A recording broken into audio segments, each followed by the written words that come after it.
All right, welcome to episode number 32 of Everyday Thoughts, and let's get straight into it. So, moving deeper into the topic of deep work, I found, I have found a very interesting concept that I am going to apply myself, which is having a so-called fixed rate productivity, where you basically schedule almost every minute of your day into different time blocks for the things you're gonna do. So basically, what you're gonna have is a fixed time block for your sleep, what you eat, your weight, or like your commute to your work, school, etc. Doesn't matter. And just have a schedule or fixed time block for all of those things. And what you're gonna find out probably quite soon or quickly is that your judgment of how much time you actually spend on that certain thing or a certain thing in general is probably quite off. And that's not really an issue. When that happens, though, and your schedule now seems to be put off because of a prolonged time or more time that you have to do something, or you have a different obligation that just jumped in and you absolutely have to fulfill it, then what you're gonna do is not abandon the schedule. You're simply gonna update it for the day. So you're gonna remove the block or extend the block and change the schedule. But what's very important is that you have a certain start time and ending time. So that's the fixed rate of productivity. And what you're trying to achieve with that is that you're using your time as mindfully as possible. And what you're going to find out is, first of all, you're probably going to spend a lot more time of the things that you thought you were doing. Second, you're basically limiting yourself psychologically to a certain time period. So you have to get more done in that time period to be on time. And you're going to be probably in a lot more of a deep work state because you're fully focusing on the task in your schedule.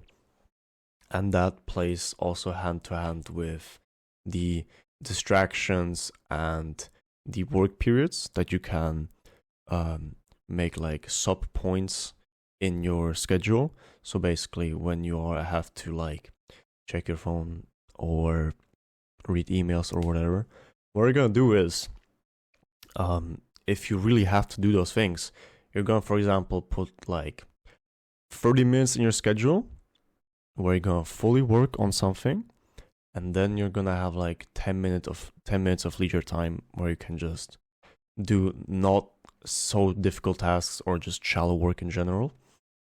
And what is really important is that you then stick to that, so that you actually do the 30 minutes of the deep work without checking your phone or the internet.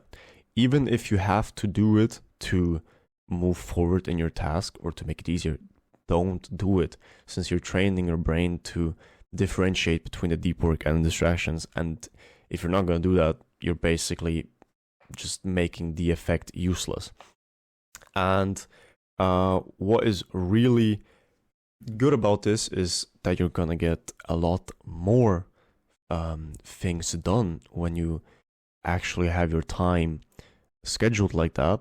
And it's not like obsessive scheduling of like every second, but you're trying to get a very good overview of what you're actually doing and being mindful of the things that you're doing and not just doing how you feel like it. And you're gonna get a lot more done, and it's gonna feel a lot better, and you're gonna actually have some structure in your day without just jumping from one thing to another. And then what I also found out today, which I think is a really interesting concept as well, is not pushing things that are supposed to naturally grow too quickly. So for example, or I think the best example would be relationships.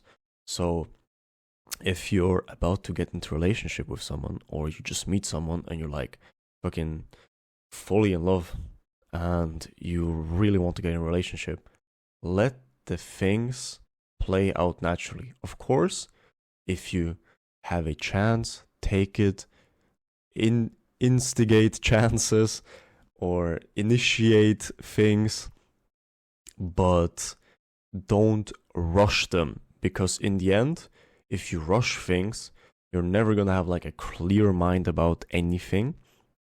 Plus, it's probably gonna end not really well. I can say that from my own experiences as well. I'm not gonna talk about that though. It's alright, but I think everyone has a sort of experience that they can relate to when they just try to rush things and it didn't work out. So, of course, you can speed up a process of a thing that doesn't have to naturally work itself out. But I think, like, especially when it comes to like relationships, I think it's really, really important. And I think that also applies heavily to training, especially when it comes to calisthenics and skill training, because when you rush it, like I did with the Iron Cross, I strained my bicep, and that reset me quite heavily, and now it's not very easy to return back. So just take your time.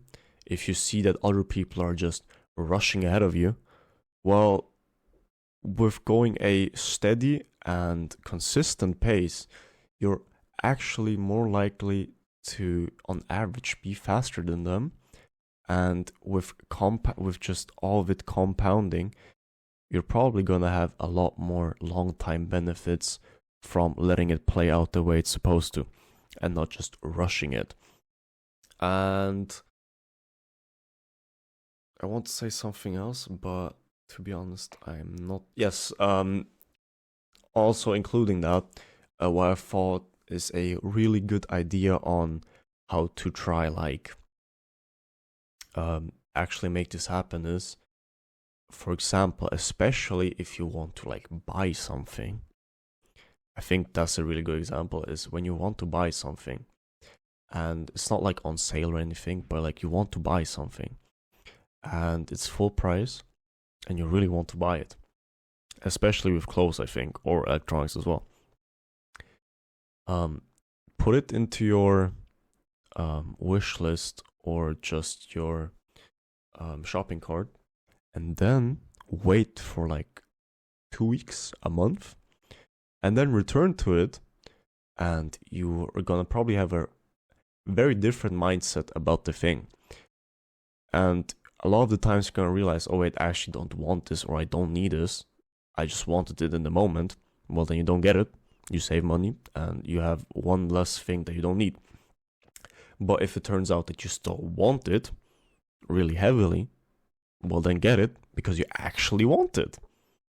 And that's just how you let the things play out naturally. It's the same with relationships, I think, or at least in my opinion, since when you rush it, you might just have a completely different view of that person, and you're probably just flooded with emotion and not thinking fully rationally, like, how will this relationship affect me, benefit me, or whatever. So yeah, just take your time with these things, rethink them, and then if you still want them, then go for it, since that's gonna be just a far more bulletproof pursuit and a lot more long-term way of acting. And yeah, that is basically it. I hope you enjoyed it, and see ya.